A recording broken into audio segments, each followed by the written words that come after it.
सच्चिदानंद सद्गुरु साईनाथ महाराज की जय।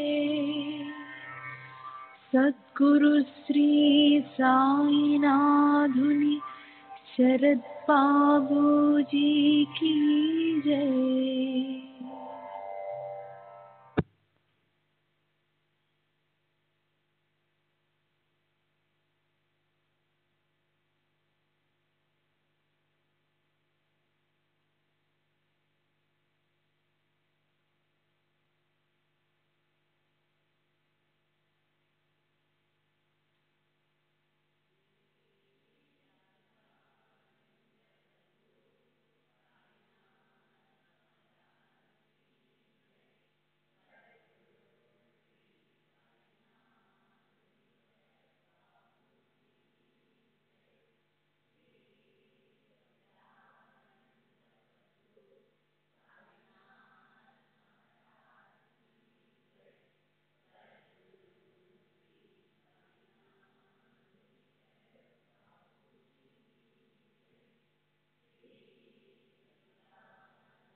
श्री सच्चिदानंद सद्गुरु साईनाथ महाराज की जय। सद्गुरु श्री साईनाथ शरद बाबूजी की जय। శ్రీ సాయినాథాయ నమః. శ్రీ సాయి సచ్చరిత్రము 36వ అధ్యాయం. ఇద్దరు గోవా పెద్ద మనుషులు, ఔరంగాబాద్కర్ భార్య. ఇద్దరు గోవా పెద్ద మనుషులు. ఒకనాడు గోవా నుండి ఇద్దరు పెద్ద మనుషులు బాబా దర్శనములకే వచ్చి బాబా పాదములకు సాష్టాంగముగా నమస్కరించిరి. ఇద్దరు కలిసి వచ్చినప్పటికీ బాబా వారిలో ఒక్కరిని 15 రూపాయల దక్షిణ ఇమ్మనను, ఇంకొకరు అడుగుకొట్టగానే 35 రూపాయలు ఇవ్వగా అందరికీ ఆశ్చర్యం కలిగినట్లు బాబా నిరాకరించాను. అక్కడున్న శ్యామ బాబాని ఇట్లు అడిగాను, ఇది ఏమి? ఇద్దరు కలిసి వచ్చిరి. ఒకరి దక్షిణ ఆమోదించితివి, రెండవ వానిది తిరస్కరించితివి, ఎందులకి భేదభావము? బాబా ఇట్లు జవాబిచ్చెను, శ్యామ, ఎందులకు నీకేమీనూ తెలియదు. నేనెవరి వద్ద ఏమీయూ తీసుకొనను. మసీదు మాయి బాకీని కోరును. బాకీ ఉన్నవాడు చెల్లించి రుణ విమోచనము పొందును. నాకు ఇల్లు గాని ఆస్తి గాని కుటుంబం గాని కలవా? నాకేమీ అక్కర్లేదు. నేనెప్పుడూ స్వతంత్రుడను. రుణము, శత్రుత్వము, హత్య చేసిన దోషము చెల్లించే తెరవలను. దానిని తప్పించుకున్న మార్గం లేదు. పిమ్మట బాబా తన విశిష్ట ధోరణిలో ఇట్లనెను, ప్రప్రథమున ఇతడు పేదవాడు. ఉద్యోగం దొరికినచో మొదటి నెల జీతం ఇచ్చేదనని తన ఇష్టదైములకు మొక్కుకొనెను. అతనికి నెలకు 15 రూపాయల ఉద్యోగం దొరికెను. క్రమముగా జీతం పెరిగి 15 రూపాయల నుంచి 30, 60, 100, 200కు హెచ్చెను. తుదకు 700కు హెచ్చెను. అతడు ఐశ్వర్యం అనుభవించు కాలముందు తన మొక్కును మరచెను. అతని కర్మఫలమే అతనిని ఇచ్చటికి ఈడ్చుకుని వచ్చినది. ఆ మొత్తముని అంటే 15 రూపాయలు నేను దక్షిణ రూపముగా అడిగితని. ఇంకొక కథ. సముద్ర తీరమును తిరుగుతుండగా ఒక పెద్ద భవనము వద్దకు వచ్చి దాని వసారాపై కూర్చుంటిని. యజమాని నన్ను బావుగా ఆదరించి చక్కని భోజనం పెట్టెను. బీరువా ప్రక్కన శుభ్రమైన స్థలము చూపి అక్కడ పరుండుమనెను. నేను అక్కడ నిద్రపోయితిని. నేను గాఢ నిద్రలో ఉండగా ఆ మనిషి యొక్క రాతి పలకను లాగి గోడ కర్ణం చేసి లోపల ప్రవేశించి నా జేబులో ఉన్న ద్రవ్యమునంతయు దొంగిలించెను. నేను లేచి చూసుకొనగా 30,000 రూపాయలు పోయినవి. నేను మిగులు బాధపడితిని. ఏడ్చుతూ కూర్చుంటిని. పైకమంతయు నోట్ల రూపముగా నుండెను. ఆ బ్రాహ్మణుడే దానిని దొంగిలించి అనుకుంటుని. భోజనము నీరు రుచించవయ్యను. వసారపై ఒక పక్షం కాలం కూర్చుండి నాకు కలిగిన నష్టములకు ఏడ్చుచుంటిని. పిమ్మట ఒక ఫకీరు దారి వెంట పోవచ్చు నేను ఏడ్చుచుండట చూచి ఎందులో గెడ్చుచుంటివి అని అడిగాను. నేను జరిగిన వృత్తాంతము చెప్పితిని. వారిట్లనిరి, నేను చెప్పినట్లు చేసినట్లయితే నీ డబ్బు నీకు దొరుకును. ఒక ఫకీరు వద్దకు వెళ్ళము. వారి చిరునామా నేనిచ్చేదను. వారి శరణు వేడుము. వారు నీ పైకము నీకు తిరిగి తెప్పించెదరు. ఈలోగా నీకు ప్రియమైన ఆహారం ఏదో దానిని నీ ద్రవ్యము దొరికినంత వరకు విసర్జింపుము. నేను ఫకీరు చెప్పినట్లు నడుచుకుంటుని. నా పైకము నాకు చిక్కినది. నేను వాడాను విడిచి సముద్రపు ఒడ్డునకు వచ్చేతిని. అక్కడ ఒక స్టీమర్ ఉండేను. దానిలో జనులు ఎక్కువగా నడిచే లోపల ప్రవేశించలేకపోయితిని. ఒక మంచి నౌకరు నాకు తోడ్పడగా నేను లోపలికి పోయితిని.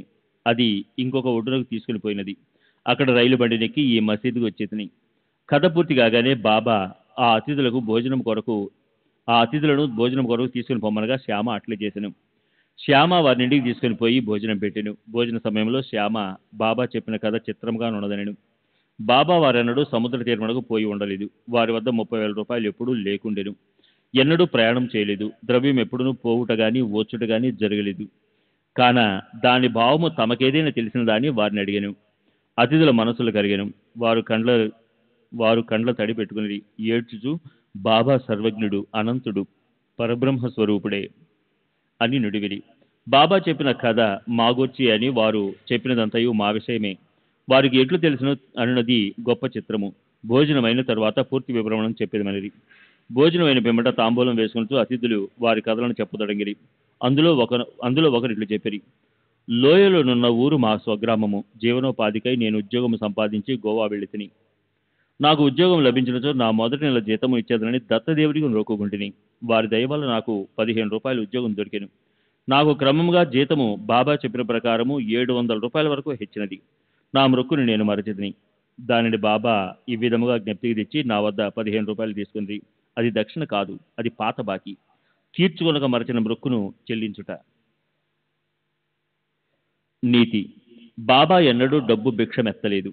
సరిగదా, తమ భక్తులు కూడా భిక్షమెత్తుకున్నట్టుకు ఒప్పుకొనలేదు. వారు ధనమును ప్రమాదకారిగాను పరమును సాధించుటకు అడ్డుగాను భావించువారు. భక్తులు దాని చేతులలో చిక్కకుండా కాపాడేవారు. ఈ విషయమున భక్త మహల్సాపతి యొక్క నిదర్శనము. ఆయన మిక్కిలి పేదవాడు. అతనికి భోజన వసతి కూడా జరుగుబాటు లేకుండెను. అయినను అతడు ద్రవ్యము సంపాదించుటకు బాబా అనుమతించలేదు. దక్షిణలో నుండి కూడా ఏమీను ఇయ్యలేదు. ఒకనాడు ఉదార వర్తకుడైన హంసరాజు అను బాబా భక్తులకుడు చాలా ద్రవ్యమును బాబా సముఖమున మహల్సాపతికి ఇచ్చాను. కానీ బాబా దానిని పుచ్చుకున్నట్టుకు అనుమతించలేదు. శ్రీ సచ్చిదానంద సద్గురు సాయినాథ్ మహారాజ్ కీ జై. సద్గురు శ్రీ సాయినాథ్ శరద్ బాబూజీ కీ జై.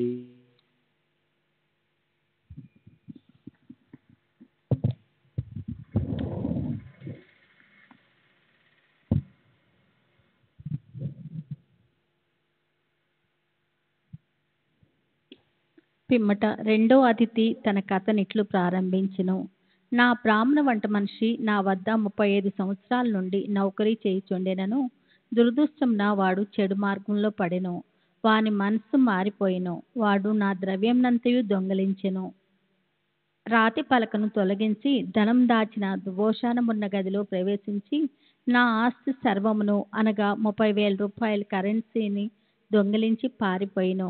బాబా సరిగ్గా ఆ మొత్తంని ఎట్లు చెప్పగలిగినో నాకు తెలియదు. రాత్రింబవళ్ళు ఏడ్చుచూ కూర్చుంటిని. నా ప్రయత్నములన్నీ విఫలమైనవి. ఒక పక్షం వరకు చాలా ఆరాటపడితిని. విచారగ్రస్తుడై దుఃఖముతో అరుగుపై కూర్చుని ఉండగా ఒక ఫకీరు నా స్థితిని కనిపెట్టి కారణం తెలుసుకొనెను. నేను వివరములను తెలిపితిని. అతడు షిరిడీ సాయి అనే ఔలియా ఉన్నారు, వారికి మొక్కము. నీకు ప్రియమైన ఆహారంను విడువము. నీ మనసులో వారి దర్శనం చేయ వరకు నీకు ప్రియమైన ఆహారం తినునని మొక్కుకొనుము అనెను. నేనట్లే, బాబా, నా ద్రవ్యం దొరికిన పిమ్మట, మీ దర్శనం చేసిన పిమ్మట నేను అన్నం తినెదను అని మొక్కుకుంటుని. దీని తర్వాత 15 దినములు గడిచెను. బ్రాహ్మణులు తనంతట తానే నా డబ్బును నాకు ఇచ్చెను. నా శరణు వేడెను. వాడిట్లా నేను పిచ్చి ఎత్తి ఇట్లా చేసినాను. నా శిరస్సుపై నీ పాదములపై పెడితిని. దయచేసి క్షమించము. ఈ విధంగా కథ సుఖాంతమైనది. నాకు కనిపించి సహాయం అనొచ్చిన ఫకీరు తిరిగి కనపడలేదు. ఫకీర్ చెప్పిన షిరిడీ సాయిబాబాను చూచుటకు ఎంతో గాఢమైన కోరిక కలిగినది. మా ఇంటికి అంత దూరం వచ్చిన వారు షిరిడీ సాయిబాబాయే అని నా నమ్మకము. ఎవరైతే నాకు కనపడి నా ద్రవ్యంను తిరిగి తెప్పించరో అట్టివారు 35 రూపాయల కొరకు పేరాశ చూపిదిరా. దీనికి వ్యతిరేకంగా మా వద్ద నుంచి ఏమీ ఆశించక ఎల్లప్పుడూ తమ చేతనైనంత వరకు బాబా మమ్మల్ని ఆధ్యాత్మిక మార్గం నడిపింతురు. దొంగలించిన నా ద్రవ్యం దొరికిన వెంటనే మిక్కిలి సంతసించి మైమరిచి నా మొక్కును మరచితిని. ఒకనాటి రాత్రి నేను కొలంబాలో ఉన్నప్పుడు బాబాను స్వప్నంలో చూచితిని. షిరిడీ పోవాలనే సంగతి అప్పుడు జ్ఞప్తికి వచ్చెను. నేను గోవా వెళితిని. అక్కడి నుండి స్టీమర్ మీద బొంబాయి వెళ్ళి అట్నుండి షిరిడీకి పోవ నిశ్చయించితిని. నేను హార్బర్ వద్దకు పోగా స్టీమర్లో జాగా లేకుండెను. కెప్టెన్ ఒప్పుకొనలేదు. కానీ నాకు పరిచయం లేని నౌకరొకడు చెప్పగా ఒప్పుకొని నన్ను స్టీమర్లో బొంబాయికి తీసుకుని వచ్చెను. అక్కడి నుండి ఇక్కడకు రైల్లో వచ్చితిని. కాబట్టి బాబా సర్వజ్ఞుడు, సర్వంతర్యామి. మేమెక్కడ, మా ఇల్లెక్కడ, మా అదృష్టం ఏమని చెప్పవలను? బాబా మా ద్రవ్యంను తిరిగి రాబట్టెను. ఇక్కడికి లాగుకొని వచ్చెను.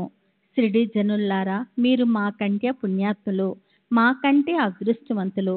ఏలన బాబా మీతో ఆడి నవ్వి మాట్లాడి ఎన్నో సంవత్సరములు మీతో నివసించెను. మీ పుణ్యం అనంతము. ఎందుకనగా అది బాబాను షిరిడీకి లాగెను. సాయే మన దత్తుడు. వారే మొక్కుకొమ్మని నన్ను ఆజ్ఞాపించిరి. స్టీమర్లో జాగా ఇప్పించిరి. నన్ను ఇచ్చరికి తెచ్చిరి.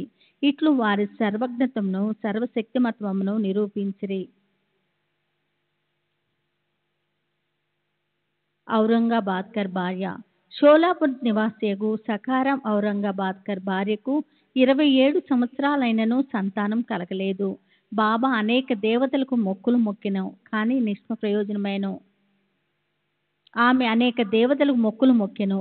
నిష్ప్రయోజనమైనను.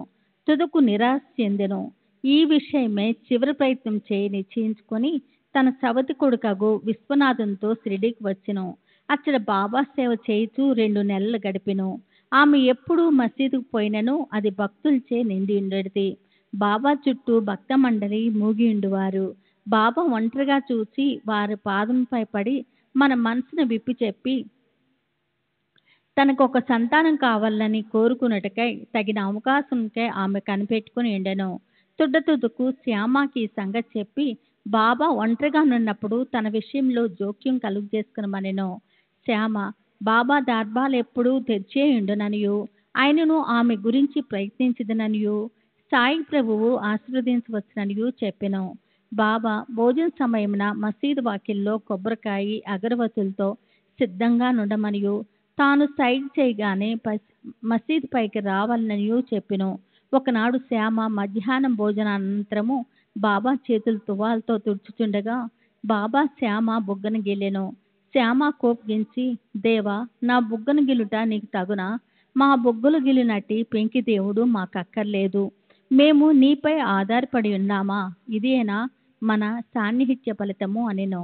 బాబా ఇట్లనెను, శ్యామ, 72 జన్మల నుంచి నీవు నాతో నున్నప్పటికీ నేను నిన్ను గెలలేదు. ఇన్నాళ్ళు గిల్లగా నీకు కోపం వచ్చుచున్నది. శ్యామ ఇట్లనే, ఎల్లప్పుడూ ముద్దులు మిఠాయిలు ఇచ్చు దైవం మాకు కావలను. మీ నుండి మాకు గౌరవం కానీ, స్వర్గం కానీ, విమానం కానీ అవసరం లేదు. మీ పాదముల యందు నమ్మకము మాకెప్పుడూ ఉండునుగాక. బాబా ఇట్లనెను, అవును, నేను వచ్చిందే అందుకే. ఇన్నాళ్ళ నుంచి మీకు భోజనం పెట్టి పోషించుచుంటిని. నీ యందు నాకు ప్రేమానురాగాలున్నవి. అట్లంచు బాబా పైకి వెళ్ళి తన గద్దెపై కూర్చెను. శ్యామ ఆమెను సైగ చేసి రమ్మనెను. ఆమె మసీదు పైకి వచ్చి బాబాకు నమస్కరించి కొబ్బరికాయ అగరవత్తులిచ్చెను. బాబా ఆ టెంకాయను ఆడించెను. అది ఎండుదు కనుక లోపల కుడుక ఆడుచు శబ్దం వచ్చుతుండెను. బాబా, శ్యామ, ఇది గుండ్రంగా లోపల తిరుగుతున్నది, అది ఏమంచున్నదో విను. శ్యామ, ఆమె తన గర్భమందు ఒక బిడ్డ అటులే ఆడవలనని వేడుచున్నది కాన టెంకాయని నీ ఆశీర్వాదంతో ఇమ్ము. బాబా, టెంకాయ బిడ్డను ప్రసాదించిన అట్లనుకున్నటకు ప్రజలెంత అమాయకులు. శ్యామ, నీ మాటల మహిమయు ఆశీర్వాద ప్రభావమును నాకు తెలియను. నీ ఆశీర్వాదమే ఆమెకు బిడ్డల పరంపరను ప్రసాదించును. నీవు మాటలచే కాలయాపన చేయుచు ఆశీర్వాదమును ఇవ్వకున్నావు. ఆ సంవాదన కొంతసేపు జరిగిను. బాబా పదే పదే టెంకాయను కొట్టుమనుచుండెను. శ్యామ టెంకాయను కొట్టకుండా ఆ స్త్రీకే ఇవ్వమని వేడుచుండెను. తుదకు బాబా లొంగి ఆమెకు సంతానం కలుగుననెను. ఎప్పుడని శ్యామ అడిగెను. 12 మాసంలోనని బాబా జవాబిచ్చెను. టెంకాయని పగలగొట్టిరి. ఒక చిప్పును ఇరువురు తినిరి. రెండవ చిప్ప ఆమెకిచ్చిరి. అప్పుడు శ్యామ ఆ స్త్రీ వైపు తిరిగి, అమ్మా, నీవు నా మాటలకు సాక్షివి. నీకు 12 మాసములలో సంతానం కలుగుననితో ఈ దేవుని తలపైన ఒక టెంకాయను కొట్టి ఈ మసీదు నుంచి తరిమి వేసిదను. ఎందుకు తప్పినచో నేను మాధవును కాను. మీరు దీన్ని చూచిదిరిగాక అనెను. ఆమె 1 సంవత్సరంలో కొడుకును గన్నెను. 5వ మాసంలో కొడుకును మసీదును తీసుకుని వచ్చి భార్యాభర్తలు బాబా పాదములపై పడిరి. కృతజ్ఞతగుడు తండ్రి 500 రూపాయలు ఇచ్చెను. బాబా గుర్రము శ్యామకన్నాకు ఈ ధనంతో శాల కట్టించెను. 36వ అధ్యాయం సంపూర్ణము. సద్గురు శ్రీ సాయినాథార్పణమస్తు. శుభం భవతు. శ్రీ సచిదానంద సద్గురు సాయినాథ్ మహారాజ్.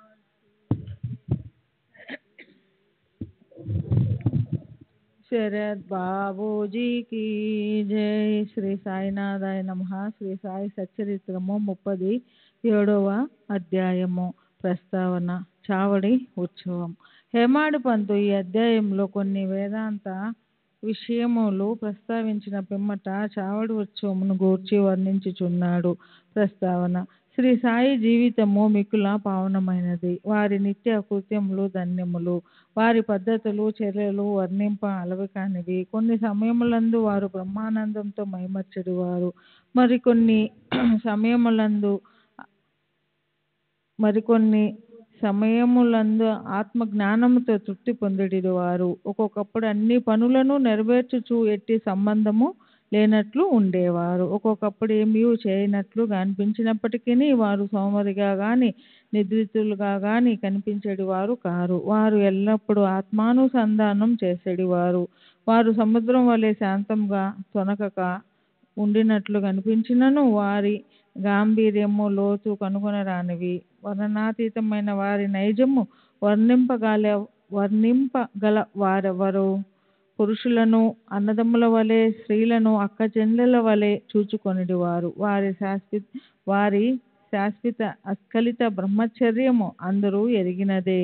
వారి సాంగత్యమున మనకు కలిగిన జ్ఞానము మనము మరణించు వరకు నిలుచుగాక. ఎల్లప్పుడూ హృదయపూర్వకమగు భక్తితో వారి పాదములకు సేవ చేసేదముగాక. వారిని సకల జీవకోటి యందు చూచెదముగాక. వారి నామము ఎల్లప్పుడూ ప్రేమించెదముగాక. వేదాంత సంబంధమైన దీర్ఘోపన్యాసం చేసిన పిమ్మట హేమాడు పంతు చావడి ఉత్సవమును వర్ణించుటకు మొదలెడెను. చావడి ఉత్సవము. బాబా శయనశాలను ఇదివరకే వర్ణించి తిని. వారు ఒకనాడు మసీదులోను ఇంకొక నాడు చావడిలోను నిద్రించుచుండిరి. మసీదుకు దగ్గరలోనే చావడి 2 గదులతో నిండిది. బాబా మహాసమాధి చెందు వరకు ఒకరోజు మసీదులో ఇంకొక రోజు చావడిలో నిద్రించుచుండిరి. 1910 డిసెంబర్ 10వ తేదీ నుండి చావడిలో భక్తులు పూజ హారతులు జరుపు మొదలెడిరి. బాబా కటాక్షంచే దీనినే ఇప్పుడు వర్ణింతుము. చావడిలో నిద్రించు సమయము రాగా భక్తులు మసీదులో గుమ్ముకూడి కొంతసేపు మండపంలో భజన చేసేవారు. భజన బృందం వెనుక రథము, కుడివైపు తులసి బృందావనము, ముందర బాబా, వీని మధ్య భజన జరుగుచుండెను. భజన యందు ప్రీతి గల స్త్రీ పురుషులు సరియైన కాలమునకు వచ్చుచుండిరి. కొందరు తాళాలు, చిడతలు, మృదంగము, కంజీర, మద్దెలలు పట్టుకొని భజన చేయుచుండెడి వారు. సూదంటు రాయి వలె సాయిబాబా భక్తులందరినీ తమ వద్దకు ఈడ్చుకునేడి వారు.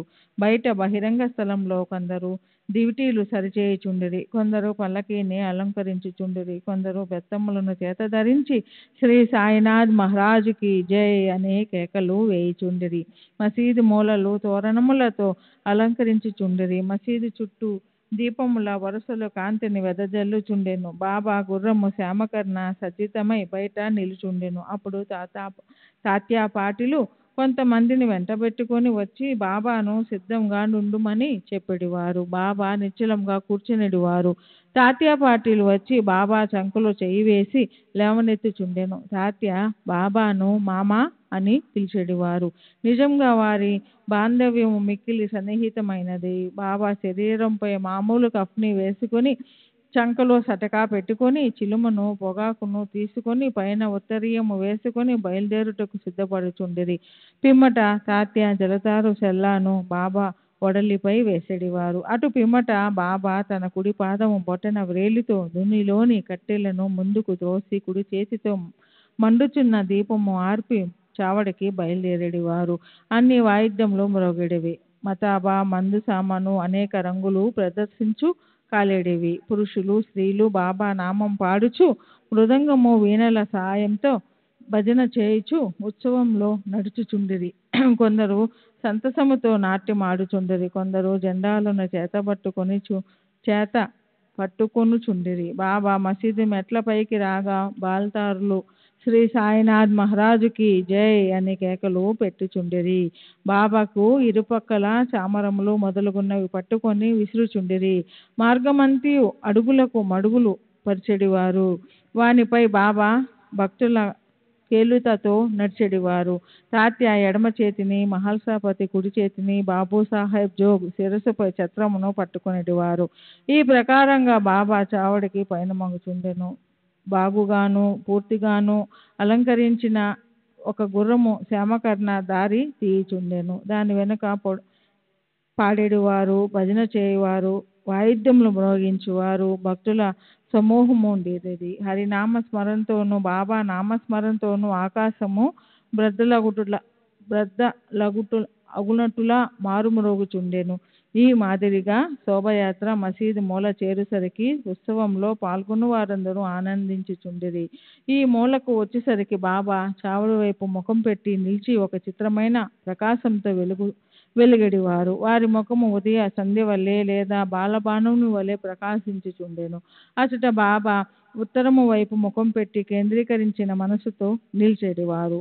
వారెవరినో పిలుచున్నట్టులా కనిపించేది. సమస్త వాయిద్యములు మ్రోగుచున్నప్పుడు బాబా తన కుడి చేతిని క్రిందకు మీదకు ఆడించేవారు. అట్టి సమయమున కాకాసాహెబ్ దీక్షిత్ ముందుకు వచ్చి ఒక వెండి పళ్ళెంలో పువ్వులు, గులాలు పొడిని తీసుకొని బాబాపై పెక్కుసార్లు చల్లుచుండెను. అట్టి సమయమందు సంగీత వాయిద్యములు వాని శక్తి కొలది ధ్వనించుచుండెను. బాబా ముఖము స్థిరమైన ద్విగుణీకృత ప్రకాశంతోడను సౌందర్యంతోడను వెలుగుచుండెను. అందరూ ఈ ప్రకాశమును మనసారా గ్రోలుచుండిరి. ఆ దృశ్యమును, ఆ శోభను వర్ణించుటకు మాటలు చాలవు. ఒక్కొక్కప్పుడు ఆనందం భరించలేక మహల్సాపతి దేవత ఆవేశించిన వాని వల్లే నృత్యం చేయవాడు. కానీ బాబా యొక్క ధ్యానం ఏ మాత్రము చెదరక ఉండేది. చేతిలో లాంతరు పట్టుకొని తాత్యాపాటిలు బాబాకు ఎడం ప్రక్క నడుచుచుండెను.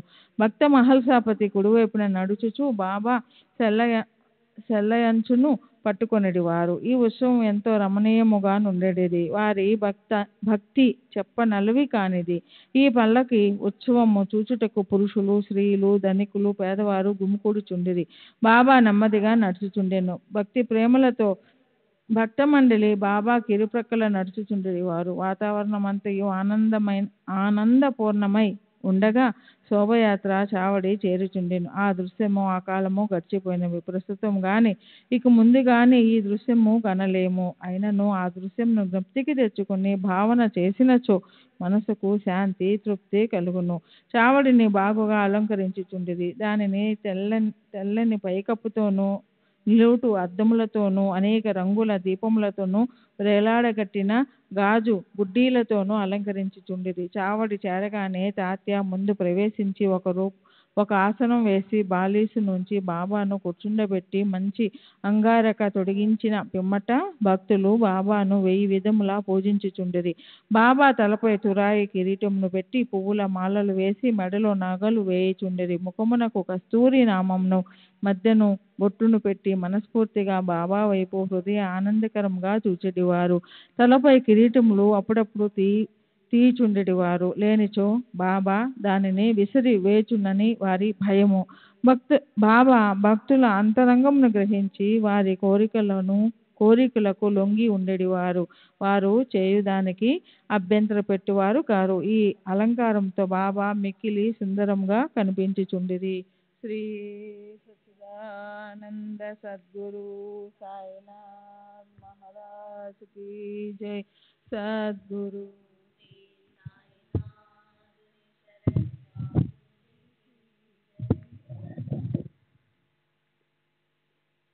నానాసాహెబ్ నిమోన్కర్ గిర్రును తిరిగి కుచ్చుల చత్రమును పట్టుకొని చుండెను.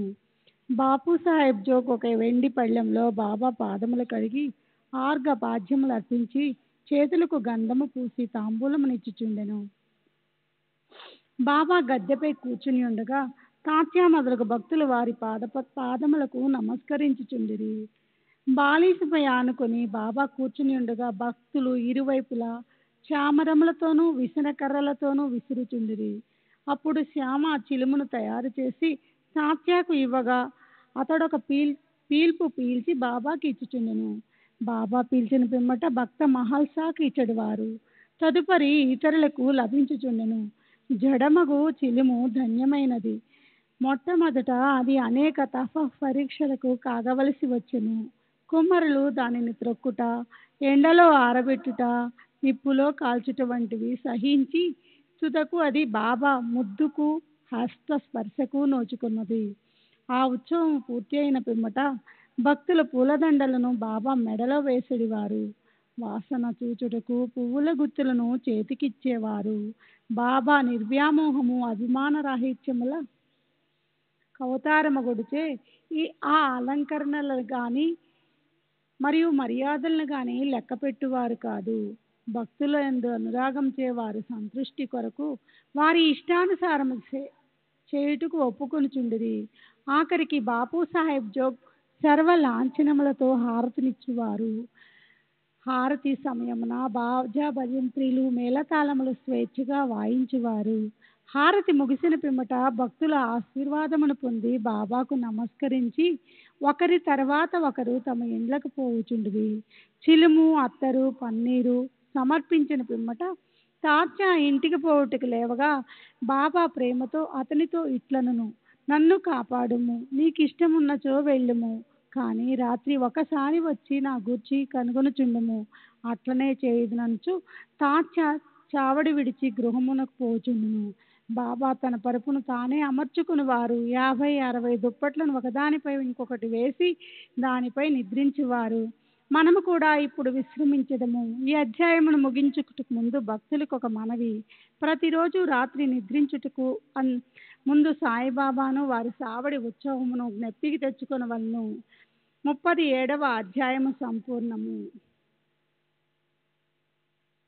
శ్రీ సచ్చిదానంద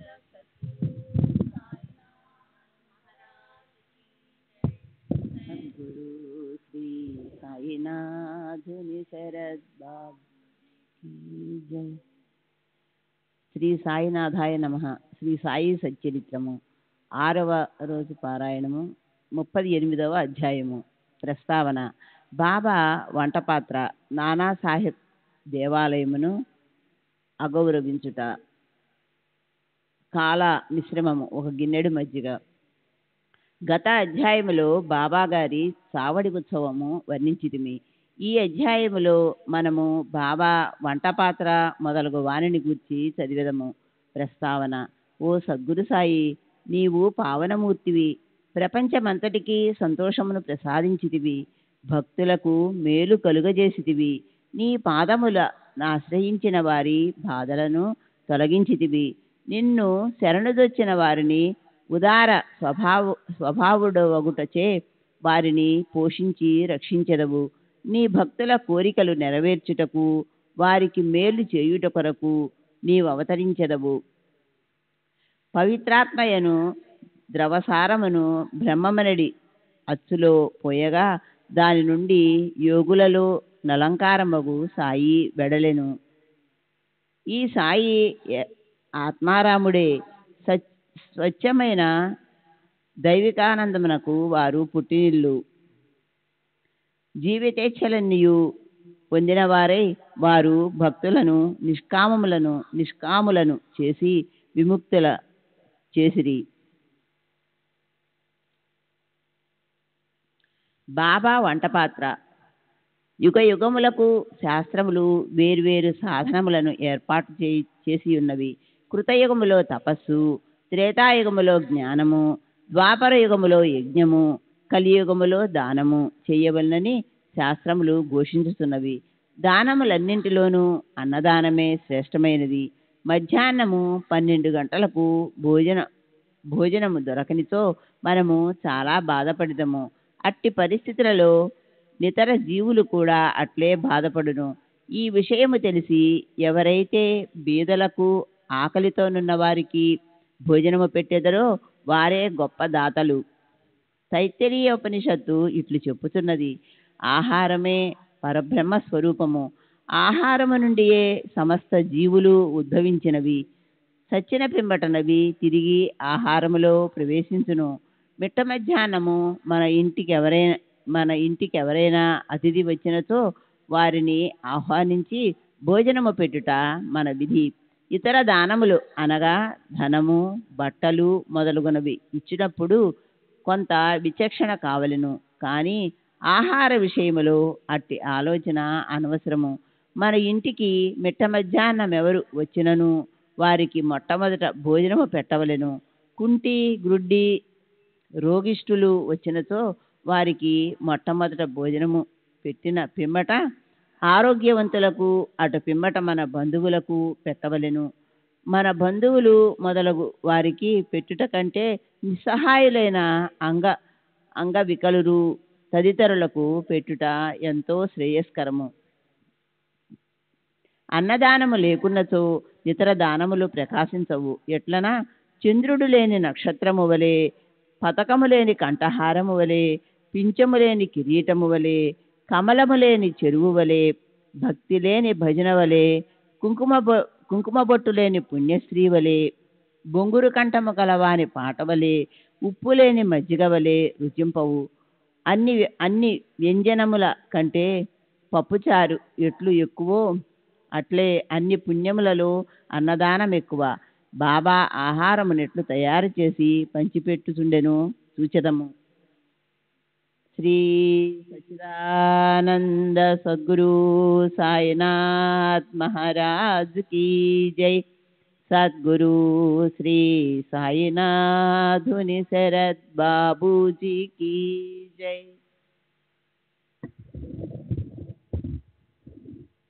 బాబా కొరకు చాలా తక్కువ భోజనము కావలసి ఉండెను. అదియు కొన్ని ఏండ్ల నుండి భిక్షాటనము చేసి తెచ్చుకొనెడి వారని ఇదివరకే తెలుసుకొంటిమి. ఏనాడైనా అందరికీ భోజనము పెట్టవలెనని బాబా నిశ్చయించుకొన్నచో మొదటి నుండి చివరి వరకు కావలసిన ఏర్పాట్లన్నీయు వారే స్వయముగా చేసుకొనెడి వారు. ఈ విషయమై వారు ఇతరులపై ఆధారపడలేదు, ఎవరికిని బాధ కలుగజేయలేదు. మొట్టమొదట బజారుకు వెళ్ళి ధాన్యము, పిండి, మసాలా దినుసులు మొదలగునవి అన్నీయు నగదునిచ్చి కొనెడివారు. వారే విసురుచుండెడివారు. మసీదు ముందున్న ఖాళీ స్థలములో మధ్యన పొయ్యి పెట్టి దానిపై పెద్ద వంటపాత్రలో కొలత ప్రకారము నీళ్లు పోసి పెట్టెడివారు. వారి వద్ద వంటపాత్రలు 2 గలవు. ఒకటి పెద్దది, 100 మందికి సరిపోవునది. రెండవది చిన్నది, 50 మందికి మాత్రము సరిపోవునది. ఒక్కొక్కప్పుడు చక్కెర పొంగలి వండేవారు, మరొకప్పుడు మాంసపు పలావు వండేవారు, ఒక్కొక్కప్పుడు పప్పుచారు పప్పుచారుడు కొనప్పుడు గోధుమ పిండి బిళ్ళలు అందులోనికి వదిలేవారు. మసాలా వస్తువులను చక్కగా నూరి దానిని వంట పాత్రలో వేసేవారు. పదార్థములు చాలా రుచిగా నుండుటకెంత శ్రమ తీసుకొనవలెనో అంత శ్రమను పడుచుండెడివారు. అప్పుడప్పుడు అంబలి వండెడివారు, అనగా జొన్న పిండిని నీళ్లలో నుడకబెట్టి దానిని మజ్జిగలో కలుపుచుండెడివారు. భోజన పదార్థములతో ఈ అంబలిని కూడా అందరికీ కొంచెము కొంచెముగా పెట్టెడివారు. అన్నము సరిగా నుడికినదో లేదో అని పరీక్షించుటకు బాబా తన కపిని పైకెత్తి చేతిని నిర్భయముగా మరుగుచున్న డేకిసాలో పెట్టి కలుపుచుండెడివారు. వారి ముఖమునందు భయ చిహ్నములు గాని చేయి కాలునట్లు గాని కనిపించేది కాదు. వంట పూర్తి కాగానే బాబా ఆ పాత్రలను మసీదులోనికి తెచ్చి మౌల్వీచే ఆరగింపు పెట్టించేవారు. మొట్టమొదట కొంత మహల్సాపతికి తాత్యాకు ప్రసాదముగా పంపించిన పిమ్మట మిగతాది దానిని బీదవాండ్రకు దిక్కులేని వారికి సంతృప్తిగా పెట్టుచుండిరి. బాబా స్వయముగా తన చేతులతో తయారు చేసి స్వయముగా వడ్డించగా భోజనము చేసిన వారు నిజముగా ఎంతో పుణ్యాత్ములు, అదృష్టవంతులై ఉండవలెను. బాబా తన భక్తులందరికీ శాకాహారము మాంసాహార ఒకే రీతిగా పెట్టుచుండెనా అని ఎవరికైనా సందేహము కలుగవచ్చును. దీని జవాబు సులభము, సామాన్యమైనది. ఎవరు మాంసాహారులో అట్టివారికే ఆ వంట పాత్రలోనిది పెట్టెడివారు. మాంసాహారులు కాని వారి నా పాత్రను కూడా ముట్టనీయలేదు. వారి మనసులలో దీనిని తినుటకు కోరుక కూడా కలుగనిచ్చెడి వారు కారు. గురువుగారు ఏదైనా ఇచ్చినప్పుడు దానిని తినవచ్చునా లేదా అని యోచించు శిష్యుడు నరకమునకు పోవునను రూఢి కలదు. దీనిని శిష్యులు బాగా గ్రహించి నెరవేర్చుచుండిరో లేదో చూచుటకు బాబా ఒక్కొక్కప్పుడు పరీక్షించుచుండెడి వారు. దీనికొక ఉదాహరణ. ఒక ఏకాదశి నాడు దాదా కేల్కర్కు కొన్ని రూపాయలిచ్చి కోరాల్బాకు పోయి మాంసమును కొని తెమ్మనెను. ఇతడు సనాతనాచార పరాయణుడగు బ్రాహ్మణుడును ఆచారవంతుడగును. సద్గురువు ధనము ధాన్యము వస్త్రములు మొదలుగునవి ఇచ్చుట చాలదనియు, కావలసినది అక్షరాల గురువు ఆజ్ఞ పాటించుటే అనియు, గురువు ఆజ్ఞానుసారము నెరవేర్చుటయే అనియు, ఇదియే నిజమైన దక్షిణ అనియు, దీనివల్లనే గురువు సంతృష్టి చెందిరనియు అతనికి తెలియను. శ్రీ సచిదానంద సద్గురు సాయినాథ్ మహారాజ్ కీ జై. సద్గురు శ్రీ సాయినాథుని శరత్ బాబూజీకి జై. కనుక దాదా కేల్కర్ దుస్తులు ధరించి బజారుకు బయలుదేరాను. కానీ బాబా అతనిని వెంటనే పిలిచి తానే స్వయముగా పోవలదనియు ఇంకెవరినైనా పంపమనియు అతడు పాండువను నౌకరును పంపెను. వాడు బయలుదేరుట చూచి బాబా వానిని కూడా వెనుకకు పిలిపించి ఆనాడు మాంసపు వండుట మానుకొనిరి. ఇంకొకసారి బాబా దాదా కేల్కర్ పిలిచి పొయ్యి మీదనున్న పలావ్ ఉడికినదో లేదో చూడమనెను. కేల్కర్ దానిని పరీక్షించకయే సరిగా నున్నదని జవాబిచ్చెను. అప్పుడు బాబా, నీవు కళ్ళతో దానిని చూడలేదు, నాలుకతో రుచి చూడలేదు, రుచిగానున్నదని ఎట్లు చెప్పితివి? మూత తీసి చూడుము అనుచు బాబా అతని చేతిని పట్టుకొని మరుగుచున్న డేగిషలో పెట్టెను. ఇంకను ఇట్లనెను, నీ చేయిని తీము, నీ ఆచారము ఒక పక్కకు పెట్టి తెడ్డుతో తీసి కొంచెము ప్లేట్లో వేసి సరిగా ఉడికినదా లేనిదా తెలుసుకొనుము. తల్లి మనసును నిజమైన ప్రేమ జనించినప్పుడు ఆమె తన బిడ్డను గిల్లి ఆ బిడ్డ ఏడ్చునప్పుడు దానిని కౌగిలించుకొని ముద్దు పెట్టుకొనును. అట్లనే బాబా కూడా కన్న తల్లి వలె దాదా కేల్కర్ను ఈ విధముగా గిల్లెను. నిజంగా ఏ యోగి గాని గురువు గాని తన శిశువునకు నిషిద్ధ ఆహారము తిని చెడిపోమ్మని చెప్పడు. ఈ విధముగా బాబా పులావు వండుట 1910వ సంవత్సరం వరకు జరుగుచుండెడిది. పూర్వం చెప్పిన రీతిగా దాస్గన్ బాబా కీర్తిని తన హరికథల ద్వారా బొంబాయి రాష్ట్రంలో వెల్లడి చేసెను. ఆ ప్రాంతము నుండి ప్రజలు తండోపతండములుగా షిరిడీకి వచ్చుచుండిరి. కొలది దినములలో షిరిడీ ఒక పుణ్యక్షేత్రమాయెను. భక్తులు అనేక రకముల ఆహారములను బాబాకు నైవేద్యము పెట్టుచుండిరి. వారు తెచ్చి పదార్థములు ఫకీరులు బీదలు తినగా ఇంకాను మిగులుచుండెను. నైవేద్యము ఎట్లు పంచిపెట్టువారు చెప్పుటకు ముందు బాబా షిరిడీలోనే దేవాలయము లందును అందుండు దేవతల యందును గల గౌరవము చాటెడు. నానాసాహెబ్ చందల్కర్ కథ తెలుసుకుందాము. శ్రీ సచ్చిదానంద సద్గురు సాయినాథ్ మహారాజ్ కీ జై. సద్గురు శ్రీ సాయినాథుని శరత్ బాబుజీకి జై. నానాసాహెబ్ దేవాలయమును అగౌరవించుట. ఎవరికి తోచినట్లు వారు ఆలోచించి ఊహించి బాబా బ్రాహ్మణుడని కొందరు, మహమ్మదీయుడని మరికొందరు చెప్పుచుండిరి. నిజముగా బాబా ఏ జాతికి చెందినవారు కాదు. వారెప్పుడు పుట్టిరో, ఏ జాతి యందు పుట్టిరో, వారి తల్లిదండ్రులు ఎవరో ఎవరికీ తెలియదు. కనుక వారు బ్రాహ్మణుడు గాని మహమ్మదీయుడని గాని ఎట్లు కాగలరు? వారు మహమ్మదీయులైనచో మసీదులో ఎప్పుడు దుని ఎట్లు మండనిత్తురు? అచ్చోట తులసి బృందావనము ఎట్లు ఉండును? శంఖము ఊదుట ఎట్లు ఒప్పుకుందురు? గంటలను మ్రోయించుట ఎట్లు సమ్మతింతురు? సంగీత వాయిద్యములను ఎట్లు వాయించనిత్తురు? హిందువుల మతం ప్రకారము షోడశోపచార పూజలు ఎట్లు జరుగునిత్తురు? వారు మహమ్మదీయులైనచో వారి చెవులకు కుట్లు ఎట్లుండును? గ్రామములోని హిందూ దేవాలయములు అన్నింటినీ ఏల మరమ్మత్తు చేయించిరి? బాబా హిందూ దేవాలయములను దేవతలను ఏమాత్రము అగౌరవించినను ఊరకొనెడివారు కాదు. ఒకనాడు నానాసాహెబ్ చందర్కరు తన షడ్డకుడకు బినీవాలియాతో షిరిడీకి వచ్చెను. బాబా వద్ద కూర్చుని మాట్లాడుచుండగా నానా మీద బాబా హఠాత్తుగా కోపగించి, నా సహవాసము ఇన్నాళ్ళు చేసియు ఇట్లేల చేసితివి అనెను.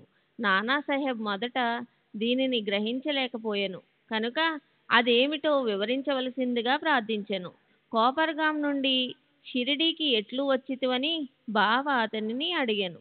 నానాసాహెబు వెంటనే తన తప్పు గ్రహించెను. సాధారణముగా షిరిడీకి పోవునప్పుడు ఎట్లు నానాసాహెబ్ కోపర్గాంలో దిగి దత్త దర్శనము చేసుకునేవాడు. కానీ ఈసారి తన బంధువు దత్తభక్తుడైనప్పటికీ అతనిని కూడా వెళ్ళనీయక ఆలస్యమైపోవునని చెప్పుచూ తిన్నగా షిరిడీకి చేర్చెను. ఇదంతయు బాబాకు తెలియచేయుచు తాను గోదావరిలో స్నానము చేయనప్పుడు ఒక ముళ్ళు పాదములో గ్రుచ్చుకుని తనను చాలా బాధ పెట్టినదని చెప్పెను. బాబా అది కొంతవరకు ప్రాయశ్చిత్తమే అనుచు ఇక మీదట జాగ్రత్త అని హెచ్చరించెను. శ్రీ సచ్చిదానంద సద్గురు సాయినాథ్ మహారాజ్ కీ జై. సద్గురు శ్రీ సాయినాథుని శరత్ బాబూజీకి జై. కాల మిశ్రమము. ఇక నైవేద్యం నెట్లు పంచిపెట్టేవారో చూసెదము.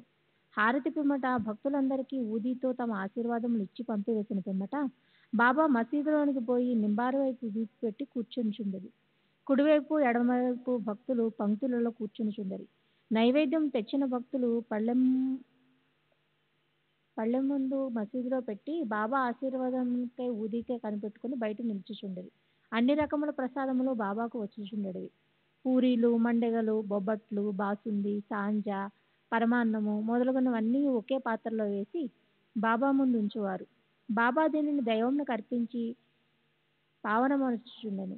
అందులో కొంత భాగం బయట కనిపెట్టుకుని ఉన్న వారికి పంచి తక్కినది బాబాకు అటు ఇటు 2 వరుసల్లో కూర్చుండిన భక్తులు సంతృప్తిగా తినుచుండిరి. శ్యామ, నానాసాహెబ్ నిమోన్కర్ వడ్డించువారు. వచ్చిన వారి సౌకర్యములను వీరు చూసేవారు. వారు ఆ పని అతి జాగ్రత్తగాను ఇష్టముగాను చేయుచుండిరి. తిన్నట్టి ప్రతి రేణువు కూడా తృప్తియు సత్తువయు కలుగజేయుచుండెను. అది అట్టి రుచి, ప్రేమ, శక్తి కలిగిన ఆహారము. అది సదా శుభ్రమైనది, పవిత్రమైనది. ఒక గిన్నెడు మజ్జిగ, ఒకనాడు హేమాడ్ పంతు మసీదులో అందరితో కడుపు నిండా తినేను. అట్టి సమయమున బాబా అతనికి ఒక గిన్నెడు మజ్జిగ త్రాగమని ఇచ్చాను. అది తెల్లగా చూచుటికి ఇంపుగా ఉండెను. కానీ అతని కడుపులో ఖాళీ లేనట్లుండెను. కొంచెం పీల్చగా అది మిక్కిలి రుచిగా నుండెను. అతని గుంజాటనమును కనిపెట్టి బాబా అతనితో ఇట్లనెను, దానిని అంతయు త్రాగుము, నీకు ఇక మీదట ఇట్టి అవకాశం దొరకదు. అతడు వెంటనే దానిని అంతయు త్రాగెను. బాబా పలుకులు సత్యమయ్యను. ఏలనా త్వరలోనే బాబా సమాధి చెందిరి. పాఠకులారా, హేమాడ్ పంతుకు మనం నిజంగా నమస్కరించవలను. అతడు గిన్నెడు మజ్జిగను ప్రసాదముగా త్రాగెను. కానీ మనకు కావలసినంత అమృతమును బాబా లీలల రూపంగా ఇచ్చాను. మనము ఈ అమృతమును గిన్నెలతో త్రాగి సంతుష్టి చెంది ఆనందించడముగాక. 38వ అధ్యాయం సంపూర్ణము. సద్గురు శ్రీ సాయినాథార్పణమస్తు. శుభం భవతు. శ్రీ సచ్చిదానంద సద్గురు సాయినాథ్ మహారాజ్ కీ జై. సద్గురు శ్రీ సాయినాథ్ బాబూజీ కీ జై. శ్రీ సాయి సచ్చరిత్రము 39వ అధ్యాయము. ప్రస్తావన. భగవద్గీత శ్లోకమునకు బాబా చెప్పిన అర్థము. సమాధి మందిర నిర్మాణము. ఈ అధ్యాయంలో భగవద్గీత యందుగల ఒక శ్లోకమునకు బాబా చెప్పిన అర్థమున్నది. కొందరు బాబాకు సంస్కృతము తెలియదనియు అది నానాసాహెబ్ చందోర్కర్ చెప్పినదనియు అనుచట్టే హేమాడ్ పంతు 50వ అధ్యాయంలో ఈ సంగతిని విశదీకరించెను. 2వ అధ్యాయంలోనూ ఒకే విషయం ఉన్నటిచే రెండును ఇందులో పొందుపరచటమైనది.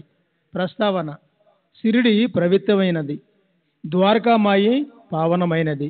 ఏలన శ్రీ సాయి అచ్చటినే నివసించుచు తిరుగుచు మసలుచు తుదకు అక్కడనే మహాసమాధి పొందిరి. సిరిడి గ్రామ ప్రజలు ధన్యులు. వారి సర్వ కార్యములను బాబా నెరవేర్చుచుండెను. బాబా వారి కొరకే చాలా దూరం నుండి అచ్చటకు వచ్చెను. మొదట సిరిడి చాలా చిన్న గ్రామము. సాయిబాబా అచ్చట నివసించుటచే దానికి గొప్ప ప్రాముఖ్యము వచ్చెను. తుదకది పవిత్రమైన యాత్రాస్థలము అయ్యెను. అచ్చట నుండి స్త్రీలు కూడా ధన్యులు. బాబా యందు వారి భక్తి నిశ్చయాంశముగా పరిపూర్ణమైనది. బాబా మహిమను వారు స్నానము చేయుచున్నప్పుడు, విసురుచున్నప్పుడు, రుబ్బుచున్నప్పుడు, ధాన్యము దంచుచున్నప్పుడు, తదితర గృహ కృత్యములు చేయుచున్నప్పుడు పాడుచుండెడివారు. వారి భక్తి ప్రేమలు పావనములు. వారు చక్కని పాటలు పాడుచుండెడివారు. అవి పాడిన వారికి విన్న వారికి మనశ్శాంతి కలుగు చేయుచుండెను. భగవద్గీత శ్లోకమునకు బాబా చెప్పిన అర్థము. బాబాకు సంస్కృతము వచ్చునని నమ్మువారు ఉండరు.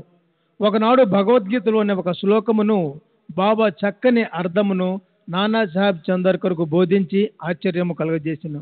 ఈ విషయమును గుర్చి బివి దేవి గారు శ్రీ సాయిలీల సంపుటి పుటయందు 563 స్ఫుట విషయానందు రాసినారు. వారు స్వయముగా నానాసాహెబ్ చందోర్కర్ వద్ద నుంచి కొన్ని సంగతులు తెలుసుకున్నట్టచే ఆ వృత్తాంతము ఈ దిగువ నివ్వబడిను.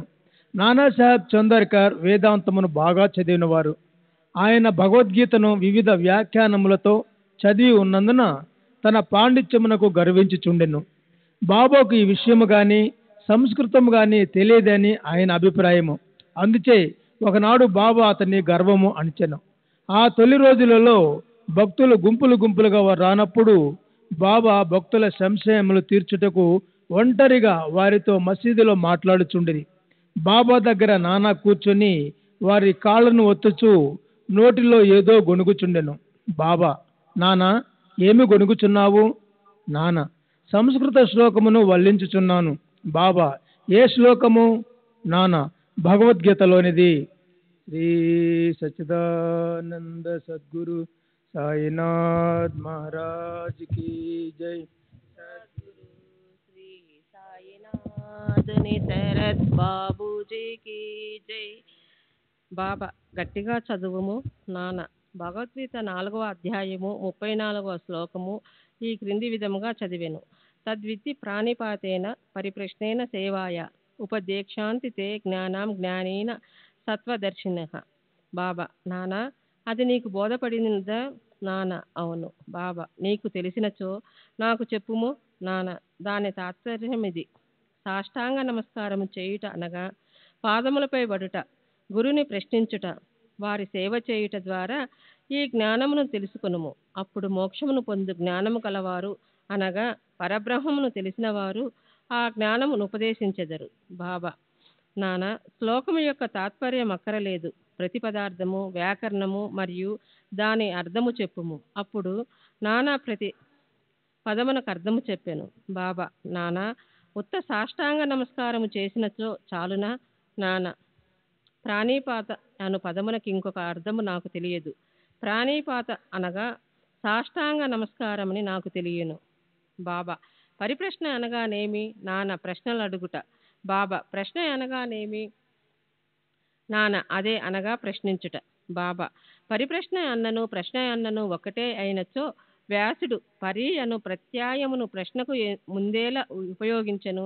వ్యాసుడు తెలివి తక్కువ వాడా? నాన్న: పరిప్రశ్న అను మాటకు నాకితర అర్థమేమీ తెలియదు. బాబా: సేవ అనగా నెట్టిది? నాన్న: ప్రతిరోజు మేము చేయుచున్నట్టిది. బాబా: అట్టి సేవ చేసిన చాలునా? నాన్న: సేవ అను పదమునకింకను వేరే అర్థమేమి గలదో నాకు తోచుటలేదు. బాబా: రెండవ పక్తిలోని ఉపదేక్షాంతి తే జ్ఞానం అను దానిలో జ్ఞానమను పదమును ఉపయోగించకుండా ఇంకొక పదము ఉపయోగించగలవా? నాన్న: అవును. బాబా: ఏ పదము? నాన్న: అజ్ఞానము. బాబా: జ్ఞానమునకు బదులు అజ్ఞానము ఉపయోగించినచో ఈ శ్లోకములోనేమైనా అర్థము కలదా? శ్రీ సచ్చిదానంద సద్గురు సాయినాథ్ మహారాజ్ కీ జై.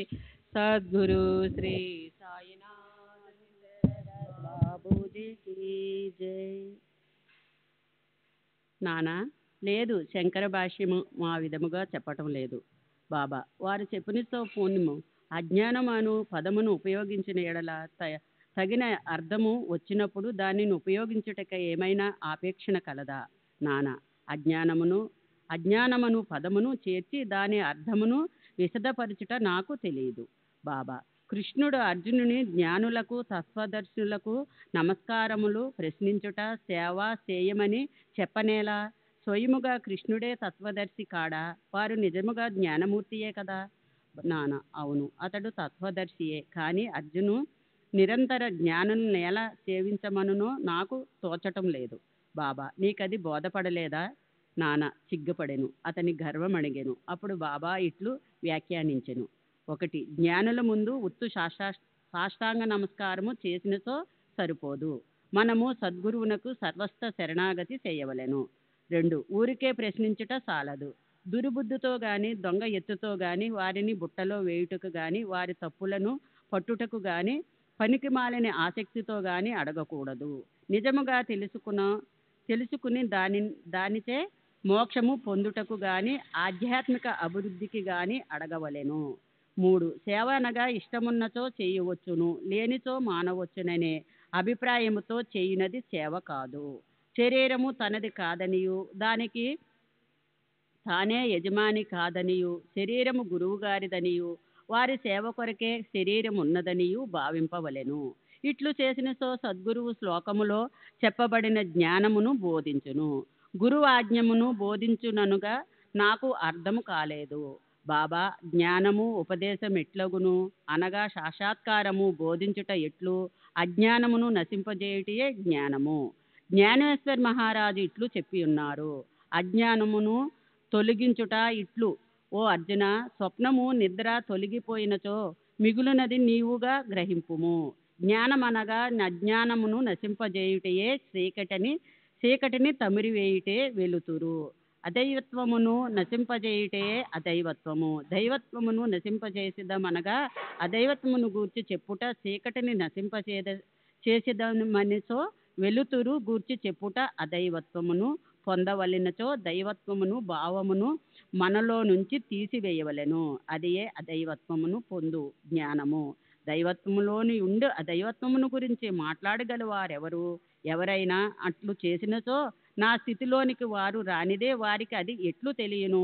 దానిని ఎట్లు పొందుదురు? శిష్యుడు గురువు వలె జ్ఞానమూర్తియే. వీరిద్దరికీ భేదమేమనగా గ్రహించు తీరు గొప్ప సాక్షాత్కారము, ఆశ్చర్యకరమైన మానవాతీత సత్యము, మహాశక్తిమత్యము మరియు ఐశ్వర్య యోగము. సద్గురువు నిగుణుడు సచ్చిదానందుడు. వారు మానవాకారమున అవతరించుట జగతును మానవాళిని ఉద్ధరించుటకు మాత్రమే. దానివల్ల వారి అసలైన నిగుణ స్వభావము కొంచెము కూడా వికారము చెందదు. వారి సత్యస్వరూపము దైవశక్తి జ్ఞానము తరగకుండా నుండును. శిష్యుడు కూడా నట్టి స్వరూపము గలవాడే. కానీ అతని అనేక జన్మల అజ్ఞానమును తానే శుద్ధ చైతన్యమను సంగతిని కప్పివేయును. అతడు నేను సామాన్య నికృష్ట జీవుడను అనుకునను. గురువు ఈ అజ్ఞానమును మూలములతో తీసివేయవలెను. తగిన ఉపదేశమును నివ్వవలెను. లెక్కలేనన్ని జన్మల నుంచి సంపాదించిన అజ్ఞానమును గురువు నిర్మూలించి ఉద్దేశించవలెను. ఎన్ని జన్మల నుంచి తాను నికృష్ట జీవుడు అనుకునను శిష్యుడికి గురువు నీవే దైవము, శక్తియుతుడువు, ఐశ్వర్యశాలివి అని బోధించును. అప్పుడు శిష్యుడు కొంచెము కొంచెముగా తానే దైవమని గ్రహించును. తాను శరీరమనియు తానొక జీవుననియు లేదా అహంకారమనియు దేవుడు లోకము తనకంటే వేరనియు తలంచు నిద్రాంత భ్రమ అనేక జన్మల నుంచి వచ్చుతున్న దోషము. దానిపై ఆధారపడి చేసిన కర్మల నుండి వానికి సంతోషము విచారము ఈ రెండిటి యొక్క మిశ్రము కలగును. ఈ భ్రమను ఈ దోషమును ఈ మూలము అజ్ఞానమును గూర్చి అతడు విచారమారంభించవలెను. ఈ అజ్ఞానం ఎట్లు అంకురించినది, అది ఎక్కడున్నది అను దానిని చూపుటయే గురు ఉపదేశమందురు. ఈ దిగువ వివరించిన అజ్ఞాన లక్షణములు: 1. నేను జీవునిని ప్రాణిని. 2. శరీరమే ఆత్మ, నేను శరీరమును. 3. భగవంతుడు ప్రపంచము జీవుడు వేరువేరు. 4. నేను దేవుడును కాను. 5. శరీరం ఆత్మ కాదని తెలుసుకునుట. 6. దేవుడు జీవుడు ప్రపంచము ఒకటే అని తెలియకుండుట. ఈ తప్పులన్నీ చూపించినదే శిష్యుడు దేవుడిగా ప్రపంచమనగా శరీరమనగా తెలియజాలడు. వానితో వానికి ఎట్టి సంబంధము కలదో, ఒకటికి ఇంకొకటి కంటే వేరైనది లేక రెండును ఒకటేనా అను సంగతి గ్రహింపజాలడు. ఈ సంగతులను బోధించుటకు వాని అజ్ఞానము నశింపజేయుటకు చెప్పునది జ్ఞానమా అజ్ఞానమా? జ్ఞానమూర్తి అయిన జీవునకు జ్ఞానోపదేశము చేయనేలా? ఉపదేశమనున్నది వాని తప్పును వానికి చూపి వాని అజ్ఞానమును నశింపజేయుట కొరకే. బాబా ఇంకను ఇట్లనెను: 1. ప్రణిప్రాతం అనగా శరణాగతి చేయుట. 2. శరణాగతి అనగా తను శరీరము, మనసు, ధనములు, ఐశ్వర్యము నర్పించుట. 3. శ్రీకృష్ణుడు అర్జునుని ఇతర జ్ఞానులను ఆశ్రయించమననేలా? సద్భక్తుడు సర్వము వాసుదేవమయమగా భావించును. భక్తుడు ఏ గురువునైనా శ్రీకృష్ణునిగా భావించును. గురువు శిష్యుని వాసుదేవుడుగాను, శ్రీకృష్ణుడు ఇద్దరిని తన ప్రాణము ఆత్మలుగాను భావించును. అటువంటి భక్తులు గురువులు గలరని శ్రీకృష్ణుడు తెలిసి ఉండటేసే వారిని గూర్చి అర్జునునికి చెప్పెను. అట్టి వారి గొప్పతనము ఎచ్చు అందరికీ తెలియవలెనని శ్రీకృష్ణుడు ఇట్లు పేర్కొనెను. సమాధి మందిర నిర్మాణము. బాబా తాను చేయు నిశ్చయించుకున్న పనుల గురించి ఎప్పుడునూ మాట్లాడేవారు కారు, ఏమి సందడి చేయువారు కారు. సంగతి సందర్భాలు వాతావరణములను మిక్కిలి యుక్తంగా నేర్పించి తప్పనిసరి పరిస్థితులను కలిగించుచుండేవారు. అందుకు సమాధి మందిర నిర్మాణము ఒకటి ఉదాహరణము. నాగపూర్ కోటీశ్వరుడు శ్రీమన్ బాబు సాహెబ్ బూటి షిరిడీలో సకుటుంబముగా నుండేవాడు. అతనికి అచ్చట సొంత భవనం ఉండినా బాగుండునని ఆలోచన కలిగెను. కొన్నాళ్ళు పిదప దీక్షితవాడలో నిద్రించుచుండగా అతనికి ఒక దృశ్యము కనిపించెను. బాబా స్వప్నంలో నగుపడి ఒక వాడాను మందిరముతో సహా నిర్మించమనెను. అచ్చట నిద్రించుచున్న శ్యామకు కూడా అట్టే దృశ్యము కనిపించెను. బాపు సాహెబ్ లేచి శ్యామ ఏడ్చుచుండుట చూసి కారణం అడిగెను. శ్యామ ఇట్లు చెప్పెను: బాబా, నా దగ్గరికి వచ్చి ఒక మందిరముతో సహా వాడను నిర్మింపుము, నేను అందరి కోరికలను నెరవేర్చెదనెను. బాబా ప్రేమ మధురమైన పలుకులు విని భావవేషమున మైమరిచి తిని నా గొంతుకు అమర్చుకుని పోయెను. నా కండ్లు నుండి నీరు కారుచుండెను. నేను ఏడ్చుట మొదలెడి తిని వారిద్దరి దివ్య స్వప్నములు ఒకటే అయినందులకు బాపు సాహిబు గూటి విన్మయం పొందెను. ధనవంతుడగుట చేతను చేతనైన వాడగుట చేతను అచటొక వాడను నిర్మించుటకు నిశ్చయించుకుని మాధవరావు శ్యామ సహాయంతో ఒక ప్లాను గీసెను. కాకాసాహెబ్ దీక్షత్తు దానిని ఆమోదించెను. దానిని బాబా ముందర పెట్టగా బాబా కూడా వెంటనే ఆమోదించెను. కట్టుట ప్రారంభించిరి. శ్యామ పర్యవేక్షణ చేయుచుండెను. భూగ్రహము బావి పూర్తయ్యను. బాబా కూడా లిండికి పోవునప్పుడు తిరిగి వచ్చినప్పుడు కొన్ని మార్పులను సూచించెను, సలహాలను ఇచ్చుచుండెను. మిగిలిన పని అంతయు బాపు సాహిబ్ జోగెను చూడమనిరి. అది నిర్మించినప్పుడు బాపు సాహిబ్ గూటికి ఒక ఆలోచన కలిగెను. చుట్టూ గది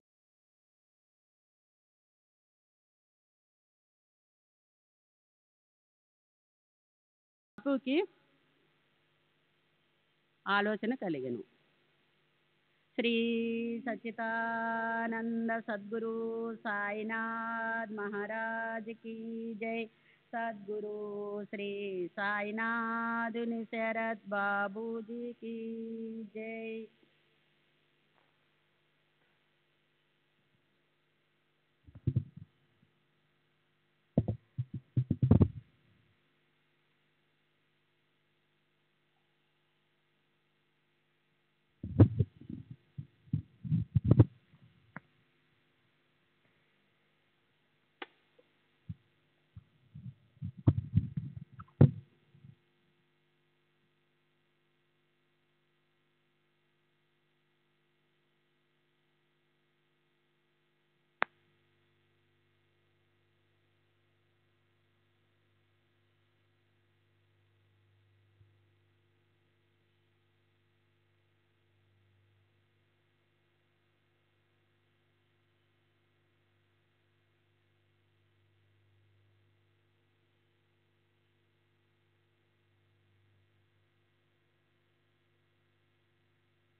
श्री सच्चिदानंद सद्गुरु साईनाथ महाराज की जय. सद्गुरु श्री साईनाथ शरद बाबू जी की जय.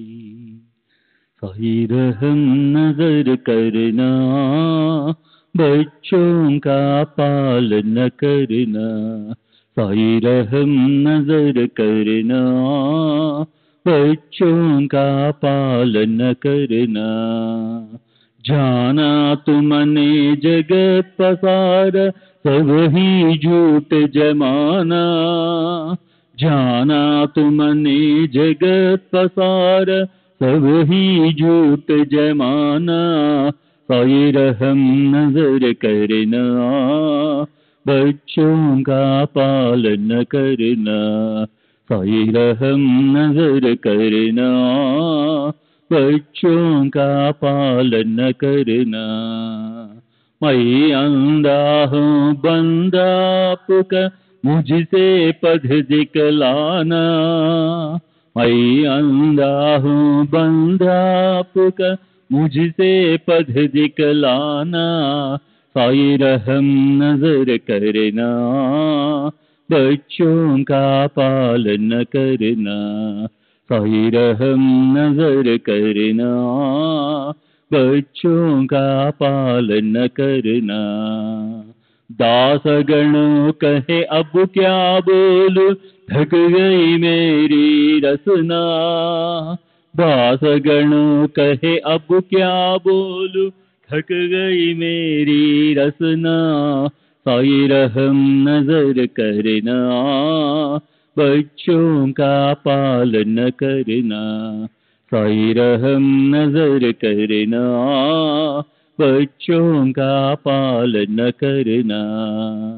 रहमो नजर करो अब मोरे साई, तुम बिना नहीं मुझे माँ बाप बाई. रहमो नजर करो मैं अंधा हूँ बंदा तुम्हारा, मैं अंधा हूँ बंदा तुम्हारा, मैं ना जानू, मैं ना जानू, मैं ना जानू अल्लाह इलाही। रहमो नजर करो, रहमो नजर करो, अब मोरे साई तुम बिना नहीं मुझे बाई। रहमो नजर करो, काली जमाना मैंने गमाया, काली जमाना मैंने गमाया, साथी आखिर का, साथी आखिर का, साथी आखिर का तुम बिना कोई। रहमो नजर करो, रहमो नजर करो, अब मोरे साई तुम्हारी न नहीं मुझे माँ बाप बाई। रहमो नजर करो, अपने मस्जिद का झाड़ू गड़ो है, अपने मस्जिद का झाड़ू गड़ो है, मालिक हमारे, मालिक हमारे, मालिक हमारे तुम बाबा साई। रहमो नजर करो, रहमो नजर करो, अब मोरे साई तुम बिना नहीं मुझे माँ बाप बाई। रहमो नजर करो। श्री सच्चिदानंद सद्गुरु साईनाथ महाराज की जय। सद्गुरु श्री साईनाथ शरद बाबू जी की जय।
श्री सच्चिदानंद सद्गुरु साईनाथ महाराज की जय। सद्गुरु श्री साईनाथुनि शरद बाबू जी की जय।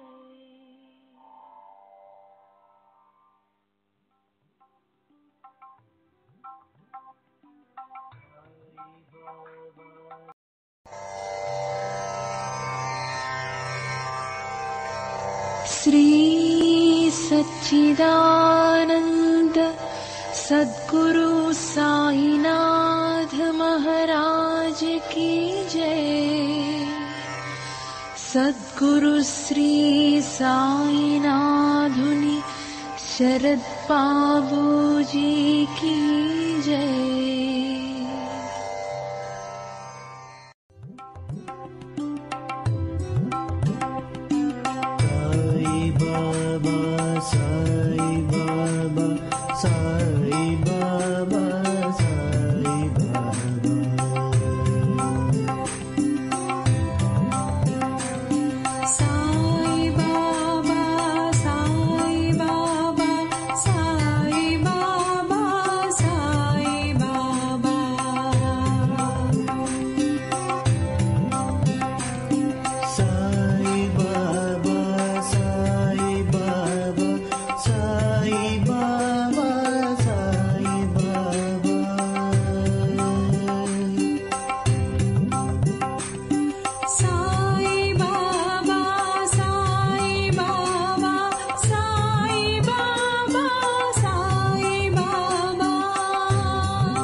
Sai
जय